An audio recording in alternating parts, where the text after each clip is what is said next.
everyone, greetings from Technical Cloud Knowledge, this side Shekha. So today I will discuss the very first lecture on Linux. Basically today's lecture is all about an introduction to Linux. Okay, so let's begin without wasting our time. Let's begin with the Linux first. What is Linux? I have heard that most of the people believe that Linux is an operating system. It is okay. Some believe that it is a secure operating system. Some of them believe that it is an open source operating system, and some believe that it is a command line operating system. Okay, I'll agree with all of you, but if I talk about in reality, the Linux is not an operating system, not at all. In reality, it is a kernel. Yeah, not an operating system but a kernel. So now I think most of you wants to know that what is an operating system and what is a kernel in real. Then I will tell you all of these answers to these questions. So till then you need to stay connected with me till the end of the lecture. Okay. So let's start with the operating system first. Okay. What is an operating system? We'll talk about the operating system first, then we'll move to the kernel.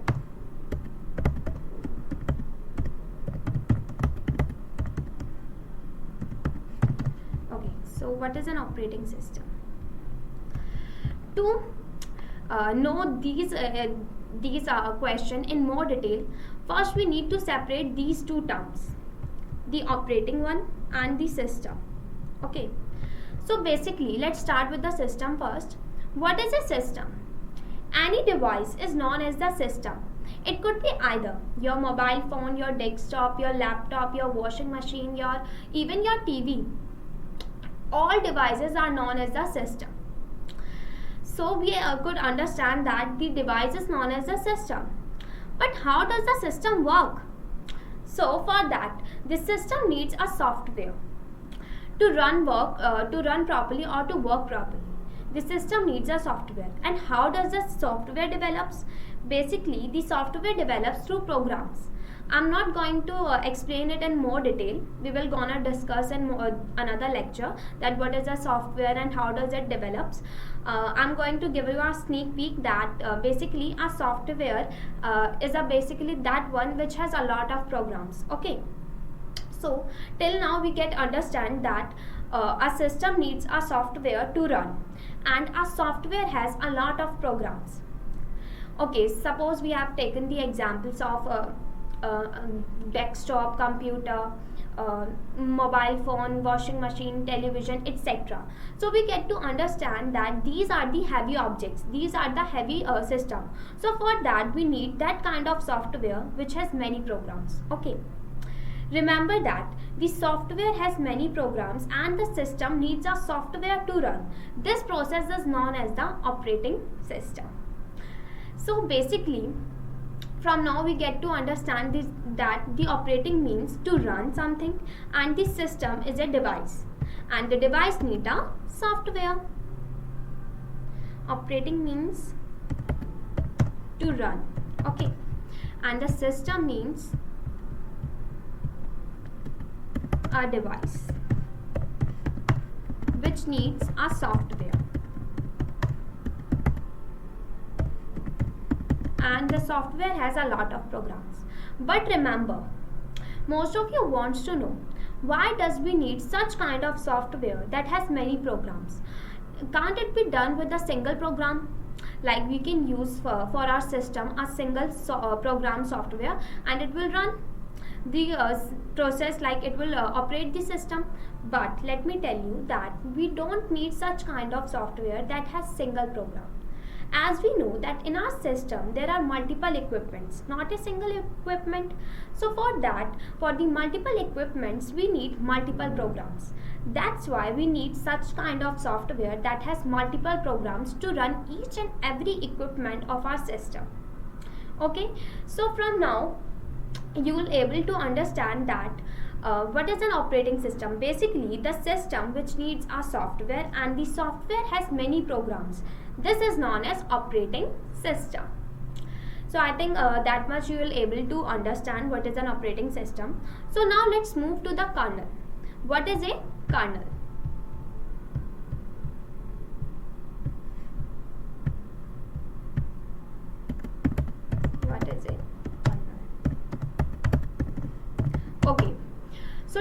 we get to understand that what is an operating system, and the operating system has a software. The system needs a software.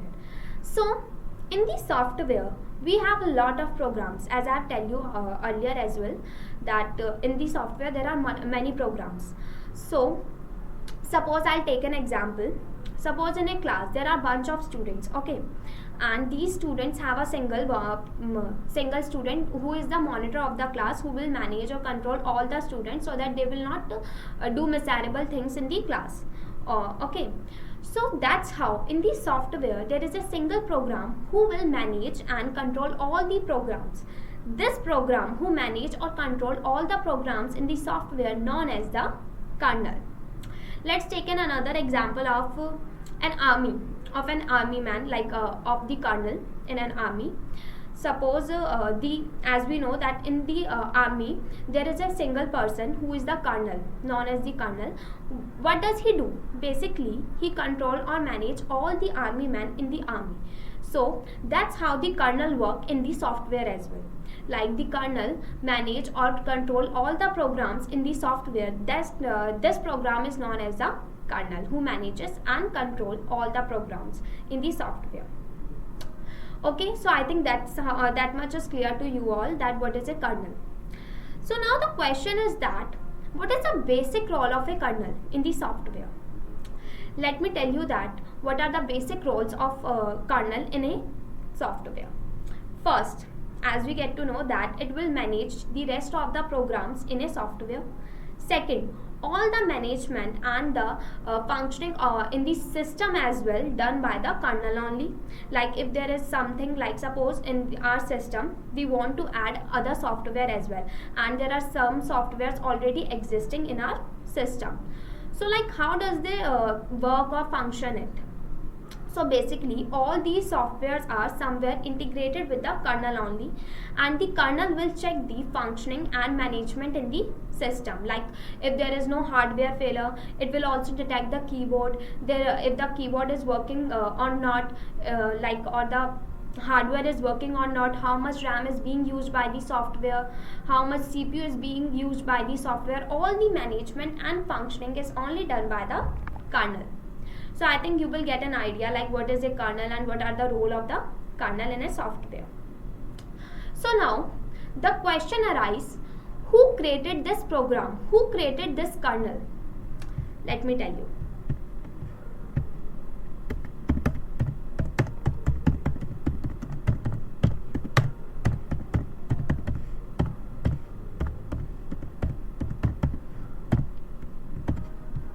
Okay.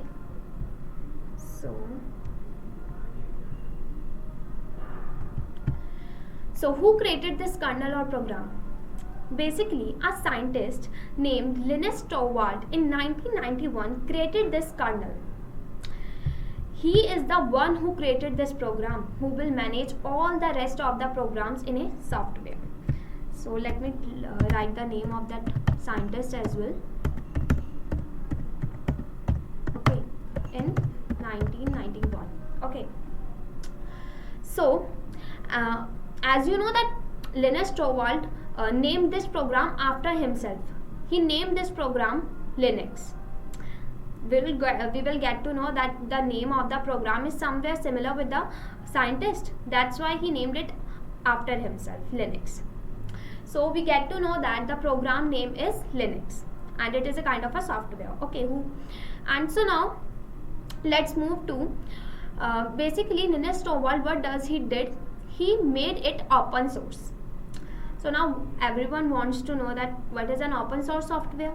Am I right? So let me tell you. Basically, open source software refers to the software which code is open, which means its code is easily available for everyone, so that everyone can use it for free and download it. They can enhance it, modify it according to their needs, and like if they want to add something, if they want to remove something, they can do by their own. They don't have to come to Linus Torvald for each and every small task. Suppose in a company, if in the system they wants to add the software of Linux, or the like kernel, they can do that. And if they want to add or remove something, they can do it their own. They don't have to come for the they don't have to come to Linus Torvald for each and every small task, for the activities they want to do, or they don't have to take the permission of Linus Torvald. They can do it on their own. So that's why its code is open source, which means it is easily available for everyone to modification to do, so that they can do modification, identification, or like enhanceification, etc. Okay, so now I think that much is clear to all of you, that what is an operating system, what is a kernel, and who created this kernel, and when does the scientist created this kernel, and what is the role of this kernel, and why does it is open source. So I think that much is clear to all of you. So let's take some example of this kernel, like who has used this kernel for their benefit. Let me tell you, there are many small industries who have taken this kernel and created their software. Let me write the industry's name so that you will get an idea which industries am I talking about. Kali, Suse, Udantu, and the last one, and there are many, but right now I'm taking for example only, Red Hat. Okay, so these are the industries which have taken the Linus Torvald kernel and created their software. Okay, so now let's talk about the Red Hat first. We will gonna take an example of Red Hat. Okay.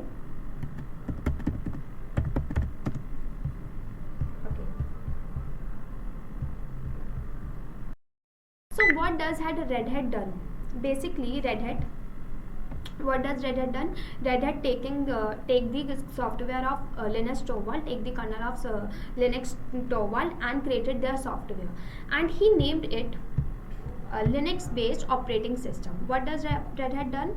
Red Hat created its software by using Linus Torvald kernel, and it created the software namely Linux based OS, which means operating system. Okay, so what does Red Hat done? Actually, Red Hat created its software, and it think that he will not gonna charge for the software whichever it providing to others, like for the system too, so that they can install the software and use it for free. But so how will they get revenue? How will they generate their revenue? So for that, they think of an idea that they are not going to charge for the software, but they will gonna charge for the support. So that's why Red Hat had launched its 3 variant. Yes, its 3 variant, which is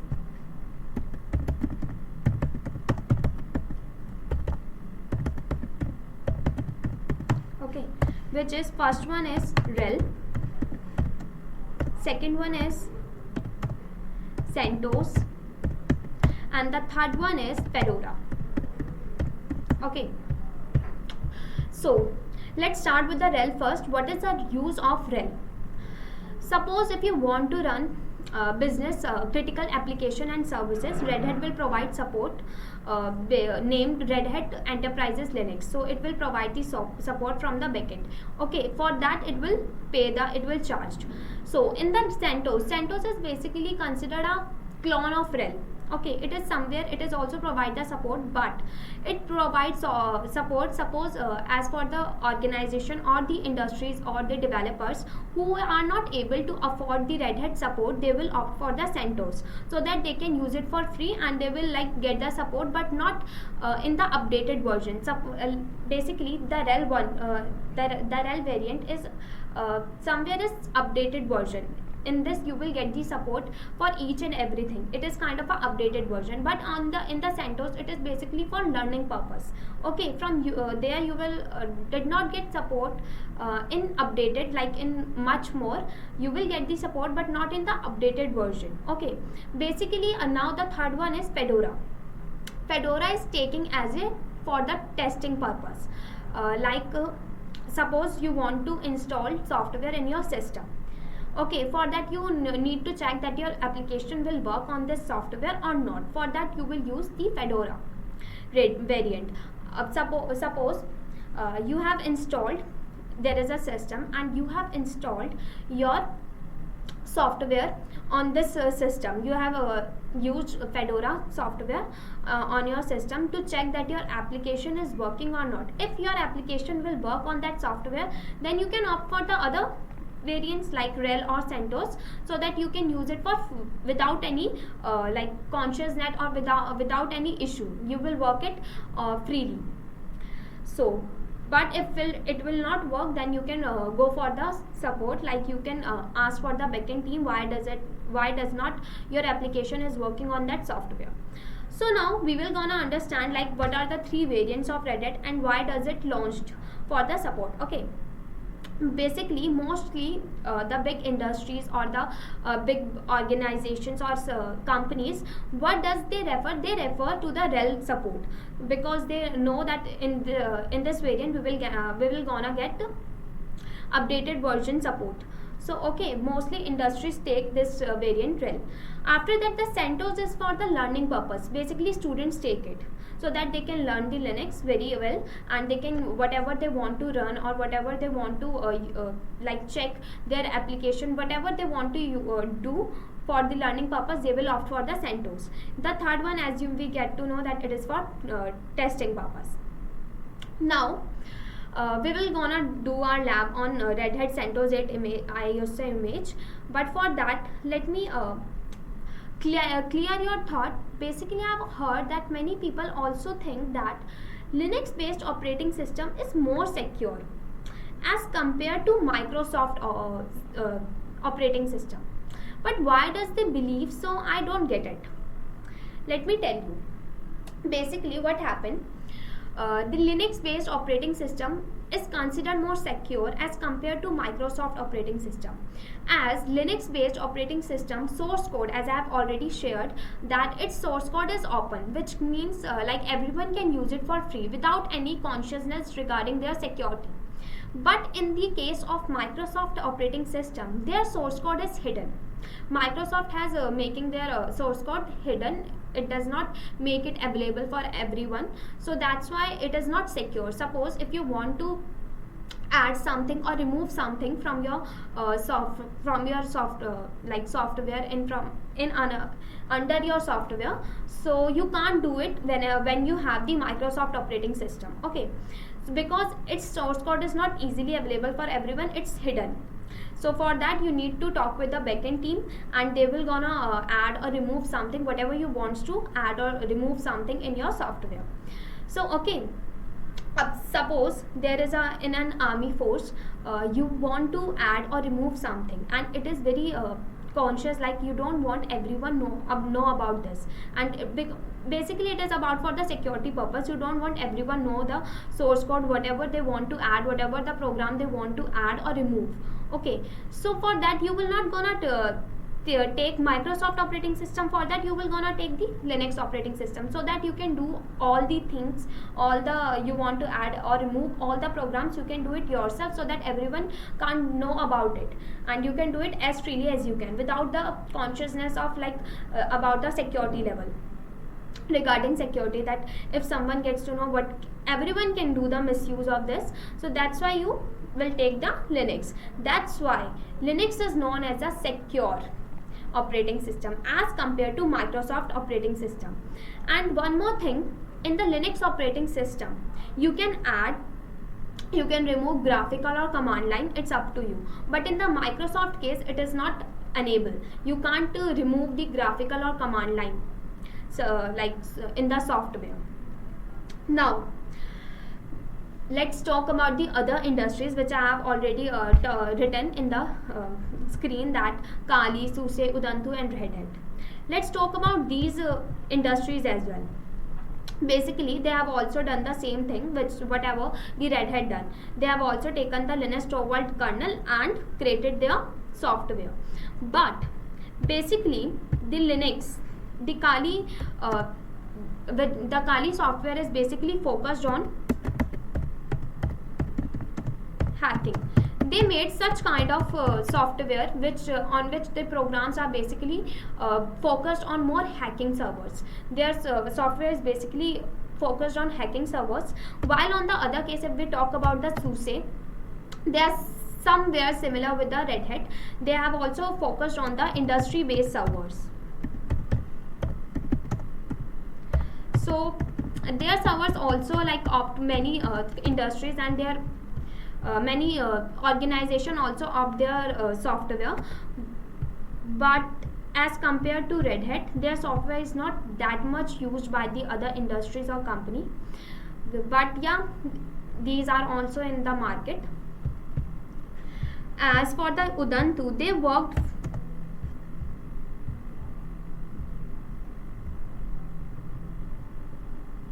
focused more on the desktop servers. They made such kind of softwares which are based on desktop servers. Okay. On the other hand, if we talk about the Red Hat, as I have already shared, that the Red Hat one is basically based on the programs, industry based programs. They are also industries based servers, and these are the best one. They provide the best softwares as compared to SUSE. Okay, so if we talk about the best program or the best industries based servers, you can opt for the Red Hat only. You can also choose SUSE, but if you want to choose the best one, then you can opt for the Red Hat. So now let's do the lab. Let's move to the lab first. Okay, as I think you all are clear with these things. If you somewhere have any issue regarding these all things, you can comment me down, so that I will take these steps also I will cover these in the lecture as well. So now first we will do the lab as well. Okay.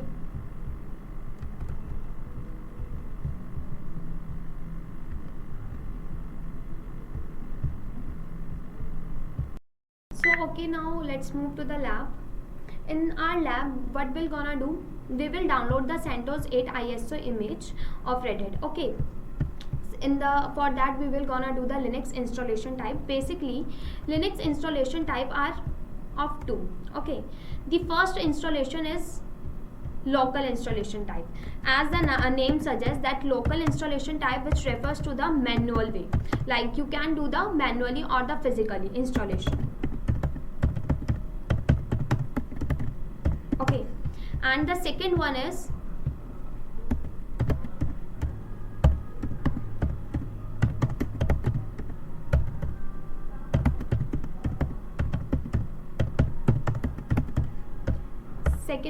network installation type. Okay,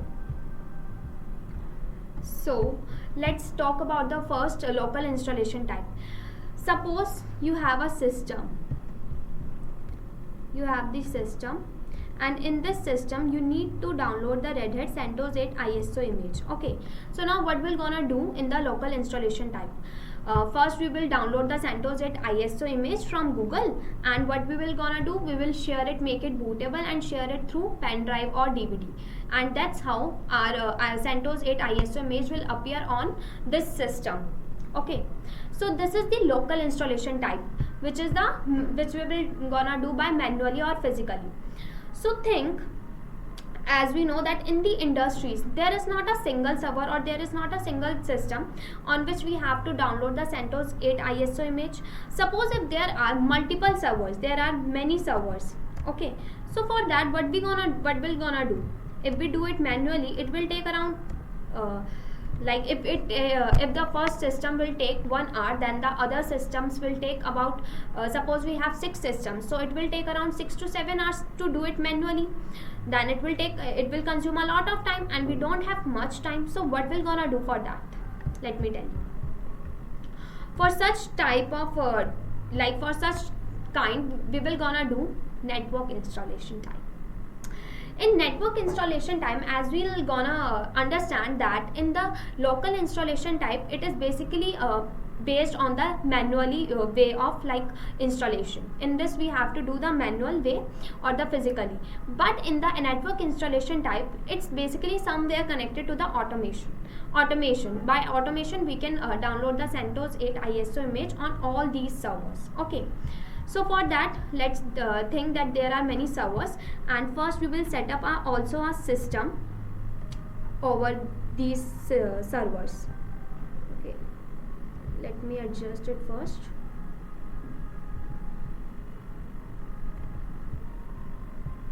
Wait.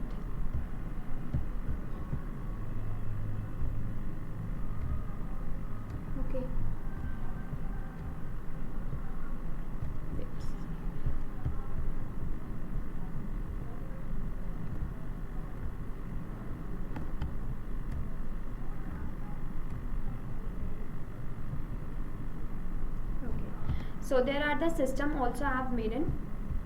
So these are the systems, and there are these are the servers, and there is also one system. Okay, so now what we have to do, first we will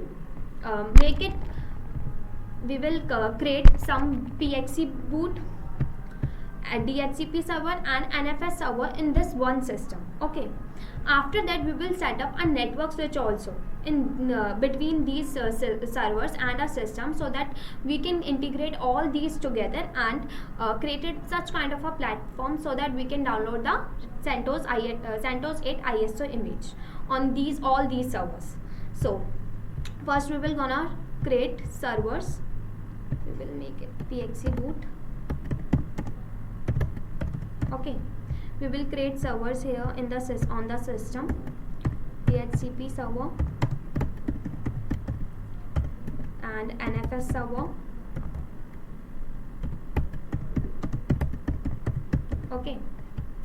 Okay, we will also set up, I have already shared that we will also set up a network switch. So let's make the network switch first. Suppose this network switch. Okay, and now what we're gonna do, we will integrate all these together. We will connect these system and these servers to each other with the network switch only. Okay, let's connect them.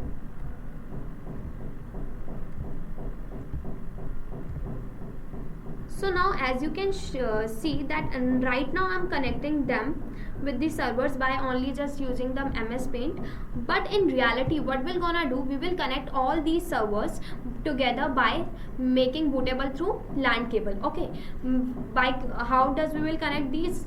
By LAN cable, and we will gonna make it bootable through LAN card. Okay, so now what we're gonna do, we will also set up the CentOS 8 ISO image somewhere in our system. We will put it aside on our system, and we'll gonna download. First we will gonna download it from Google, and then we will assign it somewhere on our system. Okay,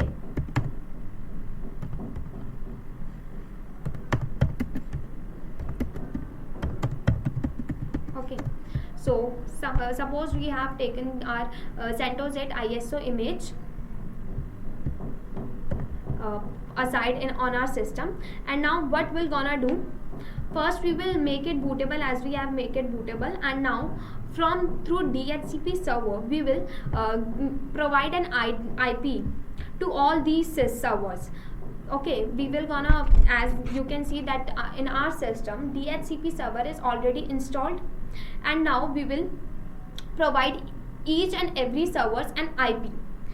So these servers will get an IP, and after that what we're gonna do, by NFS server we will share this CentOS ISO image through NFS server to all these systems, to all these servers, and that's how the CentOS 8 ISO image will appear on each and every server. And so that's how we will gonna do the network installation type. By network installation type, each server get the CentOS 8 ISO image, and in one go. We don't have to take it like first we have to do in the first server, then we have to do in the second server, then the third, then fourth, then fifth. Like it will take a lot of time, and we don't have much time. So basically in the industries we will gonna opt for the network installation type. So I think you all are clear with the local installation type and as well as the network installation type. So after that you will get any query regarding this, you can comment me down, and we're gonna surely answer your questions in my next lecture. So let's meet in the next lecture. So that's it for today, and stay connected and updated with Shikha and our channel Technical Cloud Knowledge. So that's it for today.